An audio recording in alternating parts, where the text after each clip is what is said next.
بسم الله الرحمن الرحيم والفجر وليال عشر والشفع والوتر والليل إذا يسر هل في ذلك قسم لذي حجر ألم تر كيف فعل ربك بعاد إرم ذات العماد التي لم يخلق مثلها في البلاد وثمود الذين جابوا الصخر بالوادي وفرعون ذي الأوتاد الذين طغوا في البلاد فأكثروا فيها الفساد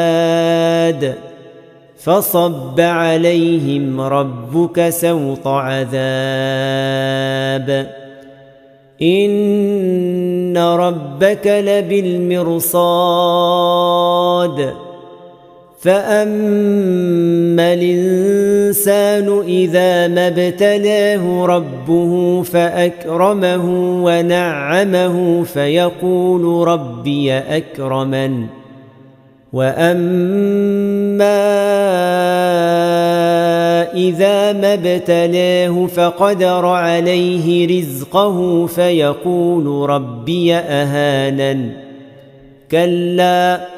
بل لا تكرمون اليتيم ولا تحضون على طعام المسكين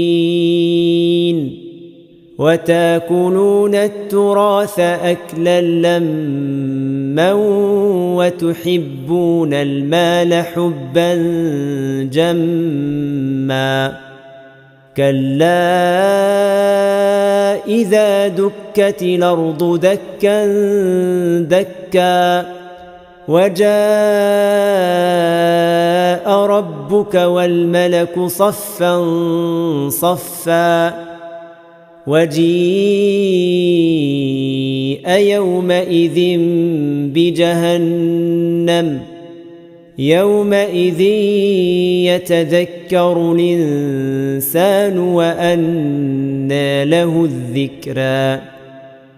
يقول يا ليتني قدمت لحياتي فيومئذ لا يعذب عذابه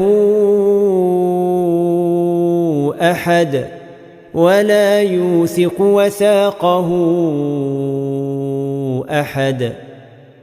يا